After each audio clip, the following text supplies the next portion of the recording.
What's good, everybody? Valor here once again. Welcome back to the Messy Workbench, and this time you are very zoomed out today because this thing is far too big and I didn't feel like being in front of the camera this time.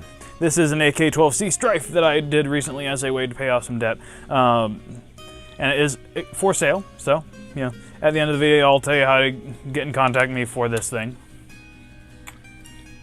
But yeah, this is just a Stryfe. Like everyone else does, you know. It's the most common flywheel blaster in the hobby because it's just a small pistol platform that can be expanded upon using stocks and barrels and such and rails and all that. And this one is nicely powered because it has a pair of Krakens and a worker silver cage with the white wheels. It's actually the spare cage that I would put in my Dominator for lower power, but you know, if I want lower power or anything, I can do that other ways. And it has a 3-switch auto kit made by Woody7070 over on Thingiverse, or Colin Wood in the Facebook groups. And yeah, it's a 3-switch auto kit. That means it's really easy to wire it up like a rapid strike, so it returns every shot. So you have perfect firing control. This, since it's powered by Krakens, is meant for 3S. This is just one of my Venoms that I've got.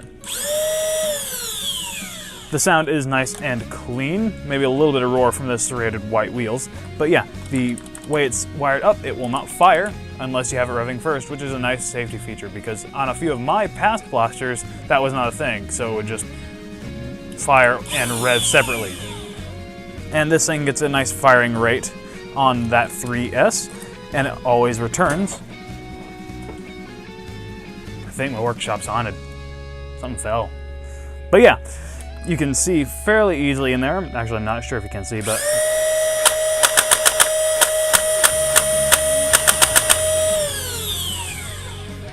the fire rate is nice and controllable, plus the fact that you have the 3-switch. And yeah, full Picatinny rail up on top, full Picatinny rail on bottom, along with a worker metal orange, well, it wasn't really orange before, but it's got a worker muzzle that was originally black that I painted orange. And yeah, I think the paint job came out nicely despite the fact that the clear coat laid on heavy in certain spots because my nozzle actually freaked out on me for whatever reason on my, my spray can. But I tried to make the best out of a bad situation by distracting that from that with filigree. And someone commented on the yesterday at the war I was at that it looks a bit like the Mystery Machine with the sort of flowery pattern and then this kind of blue and lime green. This is actually the same lime green that matches Modulus stuff. So if you have something like this Modulus, you can kind of get an idea of the shade it has. Stock folds over, like you'd expect. And yeah, I'm quite happy with it. It's got a little bit of damage to it since I ran it yesterday and let someone else run it yesterday as well at the war. But yeah, there's a little bit of wrinkling, but you know, best of a bad situation and all that.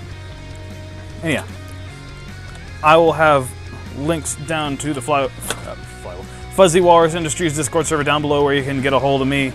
And, you know, if you are interested in this, ask me. Like, we can probably work out a deal on how much I'd sell this to you for and all that. And you know, I'm sorry that I've been gone for about a week, but I've been sort of dead since I went to SDNC War with Drac and everything because he wanted to do a video with me on something I have. And yeah, I have a few more videos coming in the following days, so keep an eye out for that. Links down below to my Patreon and such. As ever, my name is Valor. Thanks for watching.